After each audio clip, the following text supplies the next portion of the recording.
Évidemment, on va faire passer le micro. Juste 2 ou 3 questions. Bon, alors, cette fois-ci, on dirait que les questions, elles vont venir assez vite. C'est pas toujours le cas, donc moi j'en avais préparé quelques-unes. Au début, vous avez parlé des procès aux États-Unis. En France, procès? En France, la justice n'est pas indépendante. C'est pas moi qui le dis, c'est l'Observatoire européen. Tant que la justice dépendra de l'État, parce que nous, on est une république qui a hérité de la royauté. Donc ils ont pris tous les principes. Et au lieu du peuple français, on devrait dire qu'on rend la justice au nom du président. Ça serait plus honnête. Bon, donc, alors je peux vous dire que... je peux vous donner une information que vous n'avez peut-être pas. Il y avait un pôle santé. Actuellement, je connais une juge qui est très honnête et qui m'a expliqué que maintenant, tous les juges qui ont un problème de santé avec laboratoire. Si c'est un médecin, on laisse courir, ça rentre dans le commun. Mais si c'est un problème de médicaments, on l'envoie à un seul groupe, et ce sont des juges qui sont bien tenus en main. Donc ils seront sages. Et ils ne peuvent pas se battre en France parce qu'on ne leur donne pas les moyens. Le labo, il a 100 avocats s'il faut. Il arrive avec un dossier qui remplit la pièce, et le juge, il se retrouve tout seul avec sa greffière. Bon, la partie est biaisée. Donc, touche pas à mon labo, hein, la politique française. Ok. Au niveau de l'Europe? Alors, au niveau de l'Europe, l'EMA est une agence qui est aussi pourrie que la FDA. Hein. La meilleure preuve, c'est que pendant deux années consécutives, les députés européens ont refusé de prolonger le budget de l'EMA, et parce qu'elle refusait toujours de donner ses liens d'intérêt de ses experts. Pas savoir qu'est-ce qu'ils font, etc. Et lorsque Goethe interroge pourquoi les notifications d'accidents secondaires ne sont pas dans la base de registre, il n'a pas de réponse. Donc c'est vraiment invraisemblable. Et alors ça a été illustré, la plus belle chose, c'est le directeur de l'EMA prend sa retraite, ce pauvre homme. Et lui, il n'avait pas de retraite chapeau, c'est une agence, il taille une retraite ordinaire de député européen, enfin c'est quand même convenable, hein, c'est supérieur à 5 000 € par mois, et net d'impôt puisque c'est européen. Mais il a été, comme que ce pauvre homme n'en avait pas assez, il a été nommé directeur du plus gros laboratoire pharmaceutique d'européen. Immédiatement. Les portes tournantes, comme on dit. Ouais. Le revolving door. Ça marche très bien, le pantouflage, je pense.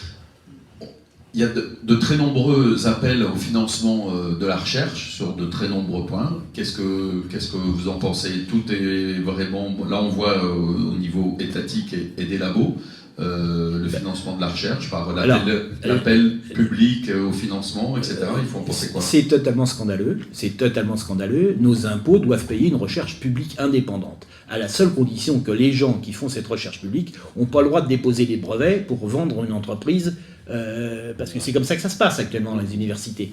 Le gars qui trouve quelque chose, il l'a quand même trouvé grâce à l'argent de l'État, grâce à nos contributions. Hein. Il dépose un brevet, ça lui appartient. Alors, la plupart du temps, quand même, il doit partager un peu avec sa fac. Et puis, comme il ne peut pas développer le brevet, il le vend à labo. Et après, on le paye. Donc, les recherches ont été faites à nos frais, et après, on paye le médicament.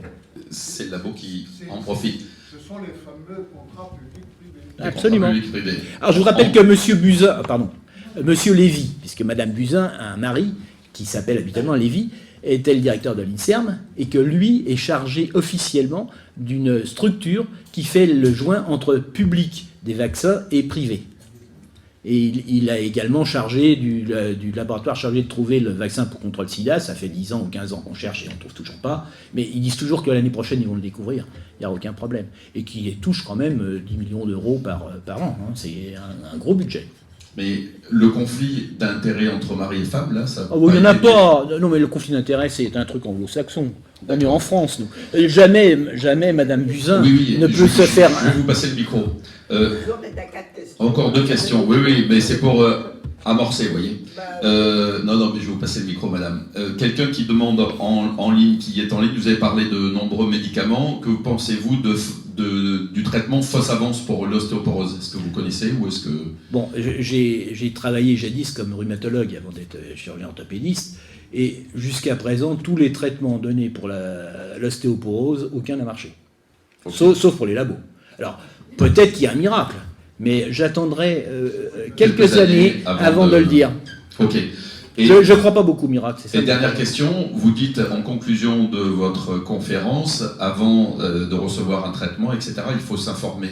Mais l'information, on la prend auprès de notre médecin, et notre médecin lui-même, il s'informe auprès des labos. Donc, en fait, il faut s'informer auprès des réseaux parallèles, puisque les réseaux officiels ne sont pas crédibles. Choisissez votre source d'information, c'est pas à moi de vous le dire, vous êtes des citoyens responsables, messieurs et dames. Le grand problème de la médecine. Alors, attendez. Le grand problème de la médecine, c'est le mot patient. Moi, je déteste que les médecins parlent de patients. Parce qu'ils ne sont pas patients. Ce ne sont pas des voitures qu'on met au garage. Donc, moi, je considère qu'un malade doit être un acteur de sa guérison. C'est ce que j'ai toujours voulu.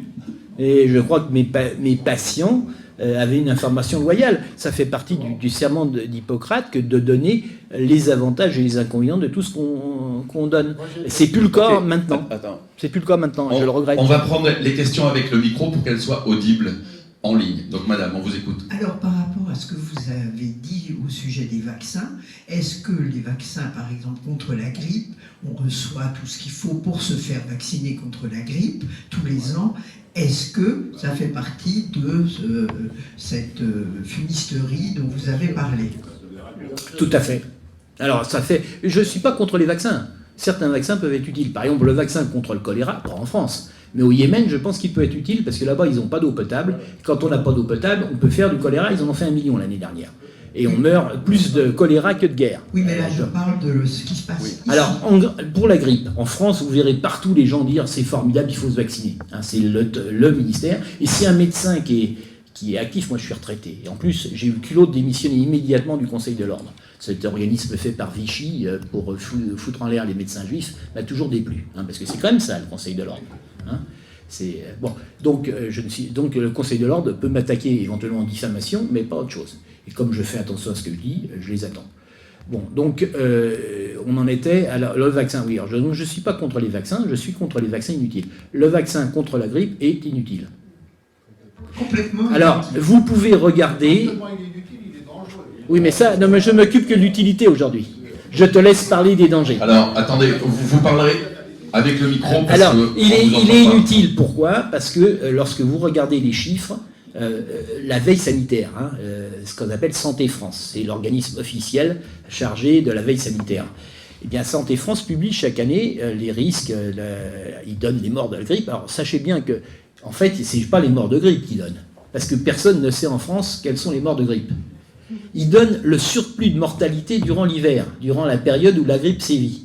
Et ils disent que le surplus de mortalité durant la période où la grippe sévit, c'est forcément la grippe. Ça ne peut pas être n'importe quelle autre maladie. Parce qu'ils ne font pas ils font pas de test de grippe. Ils ne font pas de test pour savoir si c'est effectivement le virus de la grippe. Donc c'est simplement un truc statistique.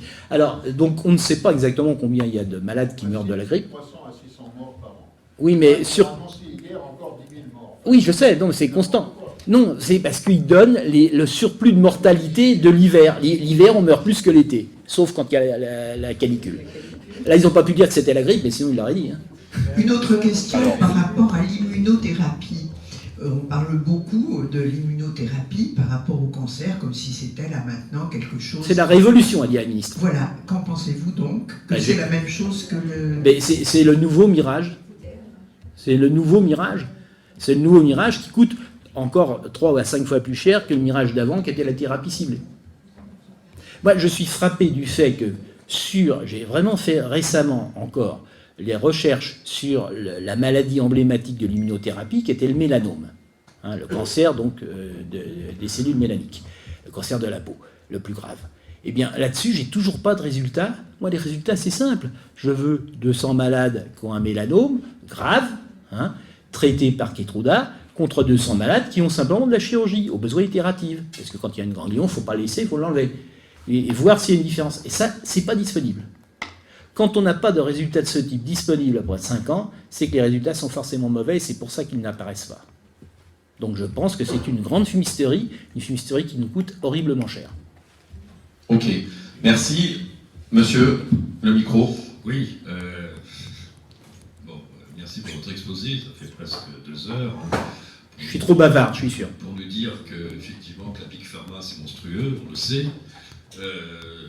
Non, il ne faut pas taper sur Big Pharma. Alors là, Je tape pour Big Pharma. Il faut taper sur l'État et les agences. Enfin, bon, Ah non, situation, parce qu'ils sont complices. Big Pharma, il veut gagner de l'argent. Ah oui. C'est dans le propre de toutes les entreprises privées. Bien sûr, Et ce qui est scandaleux, c'est que l'État institutionnalise Big Pharma. C'est ça le Bien sûr, scandale. Bien sûr. Enfin bon, profite du système quand même, donc, le système mafieux. Je pèse donc la mes mots question- parce que moi, j'ai pas appris ça dans mon pays, je l'ai appris à l'extérieur.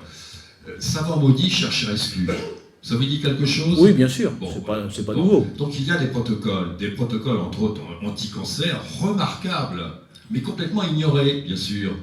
Et je peux vous citer d'autres protocoles, puisque j'ai vécu entre autres en Afrique, protocole anti-malaria, par exemple. Vous Oui, voyez, mais c'est pas vraiment un Mais- cancer. Mais je suis d'accord. Non, non. Extraordinaire. Je suis- Je termine. je suis d'accord avec vous. Extraordinaire. Je connais. Artemisia annua. Je connais peut-être Vous mieux que vous. connaissez? Oui, je Bon. connais mieux que vous parce Alors que moi, je connais un endroit où on les plante Ben, moi, et je- où le gouvernement veut les arracher. Ben, je ne sais pas, Ah, je fais partie de la maison de l'Artemisia, si vous voulez, more for less, you know.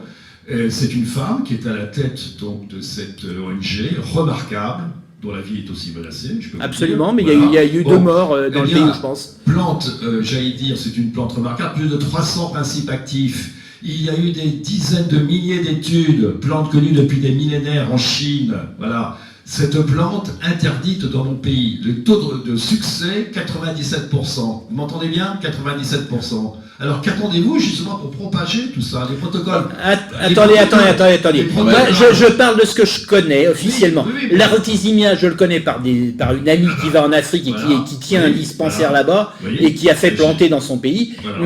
Mais à condition, il Mais faut les qu'elle soit protocoles discrète parce que anti-cancer, sinon elle aura des attendez, anti-cancer, il n'y en a faut pas pas. l'accuser. Et je ne suis pas là pour me faire la publicité pour n'importe quel traitement, même s'il est actif. Non, C'est mais- pas là ce soir. C'est Je pas le vous propos Ok, ce soir. non mais ok, pour dire que cette plante est active, Point. ça n'est pas son propos ce soir. Non, Évidemment, non, mais il y a d'autres Qu'est-ce que vous possibilités. avez comme protocole anti-cancer? Voilà, naturel qui fonctionne. Mais je ne suis pas là pour faire l'apologie d'un traitement quel qu'il soit. Je suis désolé, c'est pas mon propos. Voilà. Ici, là, si J'en vous j'en faites ai, sur mais la je ne gauche- l'oublierai pas, c'est pas à moi. Ben, parce que je suis retraité, j'ai pas, et puis je refuse d'être représentant de commerce de quoi que ce soit. Je suis désolé. Bah, c'est très. Ok, merci. Ici. Bon, très instructif tout ce que vous avez raconté. Donc sur les vaccins, moi je suis très perturbée par l'obligation des vaccins pour les bébés, dont on parle beaucoup. Je sens qu'en France le combat est même pas utile. Et C'est une erreur. Attendez, Ah, non, bah, la question c'est, est-ce que vous pensez, puisqu'il y a une telle collusion au niveau étatique, qu'il y ait des ouvertures d'attaquer à l'Europe ce type de décision? Là, je Alors, pense que, attendez, je on pense va que passer Serge le micro. Rader Voilà, attendez. est On va vous passer le mieux. micro, monsieur. Serge Rader. Serge Rabert. Rader, R-A-D-R. Rabert. Bon. Donc il va nous dire qui il est et quel est son combat. Je vous rappelle qu'il a écrit le livre Les raquettes des laboratoires pharmaceutiques qui est intéressant. Merci Gérard. Oui, c'est un gros combat, celui des vaccins. Alors je suis pharmacien, moi, et j'ai vendu des vaccins toute ma vie en ne sachant pas ce que je faisais parce qu'on ne connaît pas les vaccins. Les médecins, comme les pédiatres, je sors du congrès là, où j'ai pu quand même intervenir, j'ai pu rentrer, et où j'ai d'ailleurs à la sortie parlé avec 2 pédiatres du Liban qui m'a dit « Ah oui, on a quitté la salle au bout de 10 minutes, ils racontent que des conneries. » Congrès de pédiatres. À ce propos, c'est marrant, dans cette salle où on pouvait rentrer à 500 personnes minimum, il y avait 40 pédiatres. Congrès national annuel des pédiatres. À côté de ça, vous avez le salon de nutrithérapie, un serpentin de 250 mètres à l'intérieur du palais des congrès, sur 4 ou 5 en file, et la colonne s'est terminée à 13h. Vous voyez, bon, et donc, ils étaient parfaitement informés, notamment des effets collatéraux des vaccins qui sont colossaux. Rien que pour le Gardasil, la pharmacovigilance japonaise annonce 3,2% d'effets collatéraux graves. J'ai une étude qui m'a été communiquée en secret par la région sanitaire de Lombardie, qui pour le Cervarix, qui est en gros en France 10% du marché par rapport au Gardasil, a enregistré, parce qu'il y a des tirs au flanc, hein, vous savez que la santé est régionalisée en Italie, mais sur 2009-2013, 5 ans, 2983 effets collatéraux dus au Cervarix. Parce qu'ils passent des marchés, je n'ai pas pu avoir le chiffre du Gardasil, mais des marchés régionaux. La Lombardie, c'est 11 millions d'habitants. 2983. L'AIFA a donné, parce que depuis 2013, c'est statu quo, on est obligé de passer par les procureurs de la République pour avoir les chiffres des agences sanitaires. C'est grave, hein, parce qu'il y a une rétention d'informations colossale.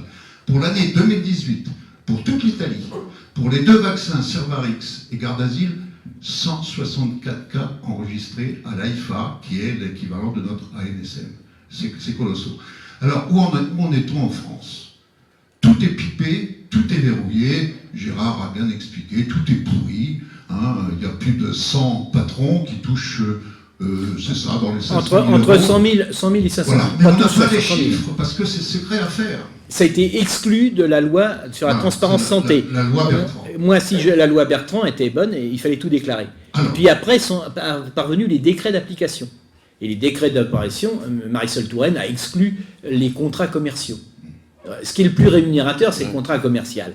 Et le contrat commercial, c'est ceux-là qui nous intéressent. Et bien entendu, ils ont été exclus. Si on signe un contrat commercial, on n'est pas obligé de le déclarer à la Commission de la transparence française. Donc ça n'apparaît pas. Alors, on peut quand même les avoir de temps en temps, je dis bien de temps en temps, si l'expert a le culot d'écrire en anglais. S'il veut avoir une bonne réputation, il va écrire en anglais dans une revue américaine, et les revues américaines exigent qu'ils donnent leur lien d'intérêt. Donc si par bonheur il a écrit quelque chose en anglais et qu'on peut avoir l'article en entier, parce que je refuse de payer des torchons, donc je n'ai que les articles gratuits. Et bien dans ce cas-là, on peut voir leur lien d'intérêt, et c'est comme ça que je peux dire que Dilmer est un conseiller du laboratoire qui fait les produits contre... Dilmer, c'est l'expert suédois de la vaccination Gardasil, je peux affirmer qu'il est effectivement lié au laboratoire. Mais en France, effectivement, le scandale, le secret des affaires est beaucoup plus important que la sécurité sanitaire des Français. Donc, quels sont les recours au niveau Alors, au niveau du vaccin, pour finir de vous répondre, madame, j'ai déposé au nom d'une association 3 plaintes en 2 ans. La première au niveau de la DGCRF, qui avait tout pouvoir et loisir pour le faire, mais ça concerne les vaccins. Et la direction m'a fait savoir que le dossier passerait à l'agence du médicament. J'ai bien précisé que s'il faisait ça, c'était un enterrement de première classe, ce qui a été. Et donc, on m'a répondu au bout plus d'un an après, puisqu'on m'a répondu le 12 juin, et on m'a répondu à côté de la plaque, en gros, comme tu le disais, circuler, rien à voir. Le problème, c'est qu'on m'a ressorti l'affaire du méningitec, que je connais par cœur, à tout point de vue, et que je les ai recoincés par derrière, parce qu'entre-temps, j'ai fait aussi analyser, vous savez que le méningitec a été retiré du marché suite à de la rouille trouvée. Bon. Et donc, les Italiens ont analysé aussi ce vaccin, des vaccins qui étaient dans les lots incriminés et dans des lots non incriminés. Et on a trouvé un certain nombre de nanoparticules. Nanoparticules qui ont été analysées par l'Agence du médicament auprès, on ne va pas le citer puisque c'était de chez toi, du professeur Alvarez à Garches. Et en fait, on a donné effectivement un résultat sur 35 métaux, mais à l'état libre. C'est-à-dire qu'on a minéralisé la sauce pour exploser les nanoparticules. Donc rien à voir avec les nanoparticules dont j'avais déposé la plainte. Hein, notamment des nanoparticules d'aluminium. Donc j'ai répondu sur 3-4 pages très argumentées. On ne m'a toujours pas répondu depuis le début août. Faut s'inquiéter. Voilà. Donc on est vachement bien protégé. Hein. Suite à cela, une association italienne a financé pour 60 000 € d'analyse, et là, jackpot, on trouve de tout. Hein. On trouve des contaminants chimiques, on trouve des contaminants biologiques, on trouve des herbicides. On peut citer, on les a retrouvés par spectre de masse, hein, donc ça ne trompe pas, hein, même si c'est un labo étranger. Et donc, ils ont déposé une plainte à l'agence du médicament qui est en cours, donc il est en cours, ça fait déjà 6 mois quand même. Hein. Moi-même, j'ai piqué tous les dossiers avec une équipe américaine, j'ai redéposé donc cette plainte le 6 octobre, et une plainte qui d'ailleurs, sur certains vaccins, on a trouvé de l'ADN fœtal en quantité astronomique. Les normes européennes vous donnent 10 nanogrammes. Avant, c'était 100 picogrammes. Vous voyez, on a déjà multiplié par 100 la dose minimum. On en trouve jusqu'à 3000. Et les équipes américaines, pour le MMR, on en trouve 2000. J'explique tout le monde comment ça fonctionne, pourquoi il serait à l'origine de mutations génétiques qu'on retrouve chez 60% des nourrissons autistiques ou cancéreux ou avec des maladies auto-immunes. Et on me répond, oui, oui. Donc ils m'ont répondu le 11 décembre, c'est-à-dire 2 mois après. Donc ils n'ont fait aucune analyse. Parce qu'ils n'ont pas le temps de dépouiller les dossiers, il y en avait quand même un petit volume. Mais ils ne font, je m'excuse de t'interrompre, ils ne font jamais d'analyse. Oui, De toute manière. Donc ne reste pas dans la marge. Ils ne font jamais d'analyse. Ils répondent, mais ils ne font jamais d'analyse. Ils répondent que l'ADN, eh bien, il est éliminé. Alors moi, je veux bien qu'il soit éliminé. On montre une étude qui prouve que cet ADN fœtal étranger, parce que ça aurait été du poulet ou de la souris et tout, je veux bien l'admettre, mais pas de l'humain. Or, dans ces vaccins-là, on cultive les virus sur des cellules pulmonaires, des fibroblastes d'embryons avortés. Et donc, on prouve, et donc cet ADN se fixe sur certains récepteurs au niveau des cellules immunologiques, comme un ADN bactérien ou viral, et on me répond, non, ces récepteurs servent uniquement pour aller combattre les ADN viraux et bactériens. Le problème, c'est que non seulement la quantité est là, mais qu'en plus, c'est un ADN hypométhylé, c'est un peu technique, mais comme un ADN bactérien et viral. Et qu'on retrouve surtout, ça s'est fait aux États-Unis, on retrouve des anticorps anti-ADN chez les malades concernés. Donc on ne peut pas me répondre comme ça, sans biblio, sans argumenter, etc., qu'il n'y a pas de danger. Donc moi je sonne le tocsin, donc là maintenant on en est à un stade de voir avec la justice, parce que c'est une précision que je voulais donner. Notre justice ne fonctionne pas.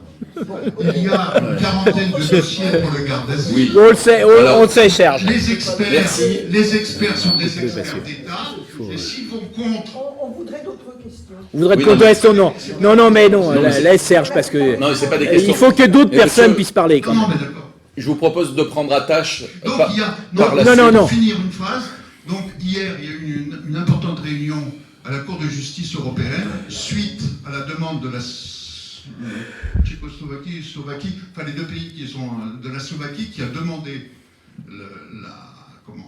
la suppression de l'obligation vaccinale. Donc il y a une commission qui s'est réunie. Donc maintenant toutes les commissions, toutes les associations européennes qui luttent contre cette obligation vaccinale scandaleuse, il n'y a aucune raison. Donc là, on est en train de faire le tour des tables, donc ça prend du temps, hélas. Tous les jours, on vaccine des dizaines de milliers d'enfants, dont une grosse partie, parce que vous savez, les effets secondaires des vaccins, pour un vaccin, c'est entre 1 et 4%. Ouais. Moi, je suis pas médecin, je connais pas, je suis ce que vous dites, mais je comprends pas tout. Juste une question, est-ce qu'on a le même processus par rapport à l'homéopathie? Non, heureusement pour l'instant. Enfin, attention, actuellement... De rejet, je veux dire. De rejet. C'est-à-dire que les big pharma, comme on les appelle, sont bien organisés pour qu'il n'y ait pas d'études financées sur l'homéopathie pour trouver une efficacité et qu'on essaie de dérembourser l'homéopathie, d'éliminer l'homéopathie. Non, mais c'est logique. On voit très bien qu'on veut éliminer l'homéopathie actuellement. Je n'ai pas d'opinion et je ne peux pas donner d'avis savant sur l'homéopathie. Je ne sais pas. Il faut être clair, je ne sais pas. En tout cas, que les big pharma veuillent supprimer l'homéopathie telle qu'elle est actuellement, c'est sûr. Parce qu'ils veulent le reprendre avec des laboratoires classiques et faire un peu augmenter le tarif. Parce que sinon, ça ne vaut pas le coup. Et il faut créer le marché. Il faut supprimer les concurrents. C'est la règle absolue. D'ailleurs, je dis toujours, prenez les vieilles drogues. C'est une chose de principe. Pourquoi ? Parce que les vieilles drogues qui sont plus sous le brevet, il n'y a plus la protection. Celle-là, les laboratoires qui l'a fait, il a intérêt à la détruire pour pouvoir sortir son nouvel produit. Donc, dès que le brevet tombe, vous voyez apparaître toutes les complications de la fameuse drogue qui, avant, était parfaite. Mais il n'y a plus le brevet, donc toutes les complications surveillent. Donc, si vous prenez une vieille drogue, et s'il n'y a pas tout un flot d'articles disant qu'il y a plein de complications, c'est que vraiment, elle doit être bonne. D'accord. Ok, ici. J'aimerais parler d'un médicament dont j'ai été personnellement... s'il vous plaît. Pas victime parce que je l'ai évité, mais disons où j'ai été concerné. C'est les statines. Voilà, vous avez un très beau livre. J'ai rien à dire. Je ne suis pas cardiologue, non, mais je ne peux pas répondre. Je n'ai pas besoin de réponse pour le moment, je n'ai pas fini ma question. Le problème, c'est que comme j'aime bien être un acteur dans ma guérison et pas un patient, alors avant de les avaler, je me suis renseigné à droite, à gauche, et aujourd'hui on a Internet qui permet d'avoir aussi pas mal d'informations, où il faut savoir faire le tri, bien entendu, parce qu'il y a de tout. Et je me suis aperçu qu'il y avait un grand débat parmi les cardiologues où la majorité sont pro-statine et je n'ai pas fini. Pro-statine, c'est-à-dire qu'ils délivrent beaucoup d'ordonnances de statine et il y a à peu près 30 à 35% de cardiologues qui disent que ces statines sont complètement inutiles. Donc ma conclusion de la chose, c'est que moi personnellement j'ai arrêté les statines et d'ailleurs j'ai guéri de mes problèmes cardiaques ensuite, très facilement et sans médecine, avec au contraire de l'acupuncture. Mais je veux dire par là que pour moi, le système est pourri, comme le disait monsieur tout à l'heure, mais c'est les big pharma, c'est le gouvernement, c'est la justice et c'est les médecins. Non mais attention là, pour les statines, vous avez donc un très bon livre, vous avez un super livre d'Even quand même, Stop aux statines. Hein. Donc, alors, il ne faut pas faire des statistiques sur les médecins, ça n'a aucun intérêt. Faites sur les faits prouvés. Bon, dans le chapitre de ma femme là, sur la face cachée des médicaments, elle a fait tout un chapitre sur les statines, et ça je l'ai lu, donc je ne suis pas spécialiste, mais au moins j'ai appris avec elle. Eh bien, sur ce chapitre, elle a été jusqu'à l'article Princeps, qui disait que les statines diminuaient le risque cardiovasculaire. Et il était faux. Cette étude, il n'y en a qu'une seule, il n'y en a pas 36, il y en a une seule. Hein, et elle est fausse. On sait qu'elle a été sponsorisée par le laboratoire. Donc, le problème est réglé. Scientifiquement, il n'y a aucune raison de donner les statines. Alors, pour ceux que ça intéresse, il y a déjà ce livre d'Even, le chapitre de ma femme, et il y a un super congrès qui a lieu tous les ans, qui est surconsommation en médecine. Hein, surdiagnostic et surconsommation en médecine. Vous pouvez taper ces congrès qui avaient lieu avant en Bobigny, mais on a été viré par la doyenne qui trouvait que ça gênait ce qu'on disait en faculté de médecine, donc on a été obligé de partir chez Prescrire cette année. Donc on a fait notre réunion annuelle chez Prescrire, et où les gens viennent pour dénoncer le fait de traiter trop. Et là-dedans, les statines, c'est réglé. Scientifiquement, c'est réglé. Je suis désolé. Non, personne de sérieux ne peut les préconiser. Vous avez plein de médecins. Ce sont soit des incompétents, soit des corrompus. D'accord. En cardiologie, bien entendu. Oui. Ok, juste bien sûr. une petite... Bien sûr. Et je suis effectivement contre les statines. Lorsqu'on a viré ma femme de son service, hein, ils avaient foutu 15 quarts de flics pour virer les familles qui faisaient la grève dans la chapelle, qui avait été prêtée par l'évêché. Hein, donc ils étaient d'accord pour qu'on y soit. Eh bien, dedans, il y avait un flic. Moi, je ne tape pas sur les flics, je discute avec eux. Il y en a un qui me dit, j'ai mal dans tout et tout. Et je lui dis, vous ne prenez pas des statines ? Parce que les statines, dans un certain nombre de cas, attaquent les muscles. Ça fait des rhabdomyolyses, et il y a eu une centaine de morts, quand même, en France, liées à cette rhabdomyolyse. Et Gomme décrivait, je lui ai dit, arrêtez les statines. et j'ai un ami aussi qui avait des douleurs musculaires, je lui ai dit d'arrêter les statines que son cardiologue lui donnait. C'est très dur, hein, quand on a un ami, de le conseiller s'il ne le demande pas. Mais là, c'est très dur, parce que ça pose des problèmes éthiques et moraux, et difficiles. Mais là, je ne pouvais pas le laisser, il a arrêté, il va beaucoup mieux. Donc vous n'êtes pas le seul. Donc, juste... Et c'est scientifiquement prouvé. Hein. Il faut savoir que c'est apparu en Chine, dans le seul endroit où il y a un laboratoire P4. Que ce laboratoire P4 est vraisemblablement utilisé par l'armée chinoise pour faire des armes biologiques. Oui, ça avait été lorsque Sanofi, parce que c'est Sanofi qui a fait l'usine P4 de Chine.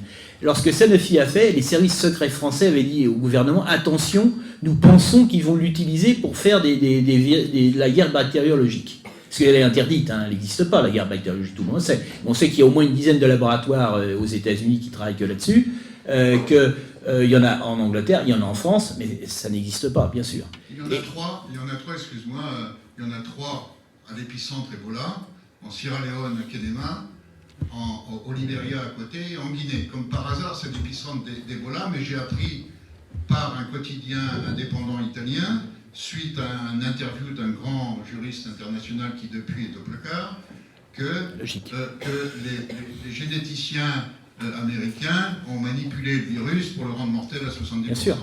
Donc là, c'est quand même étonnant qu'en Chine, un pays d'1,5 milliard d'habitants, que Kewan, notre Premier ministre, comment il s'appelle, Bernard Cazeneuve, avec Marisol Touraine, le 23 février 2017, ils sont allés pour été inauguré le seul centre le premier, le DSL4 à Kewan, c'est quand même troublant. Donc moi je pense Parce que j'ai vu aussi dans le centre du Wisconsin aux États-Unis, il y a eu 13 erreurs de manipulation en 6 ans.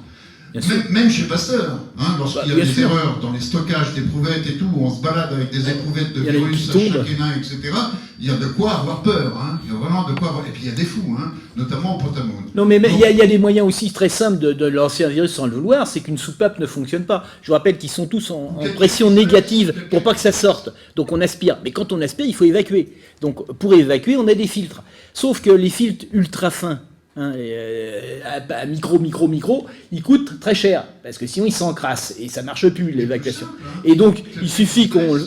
Oui. Qui se blesse dans le laboratoire. Non, il y a plein d'hypothèses. Hein, j'ai des nouvelles des Caraïbes. Et ça expliquerait qu'il soit aussi méchant, le virus, parce que c'est pas habituel, c'est pas nouveau le coronavirus, il existe depuis qu'on les connaît. Enfin, ça fait très très longtemps.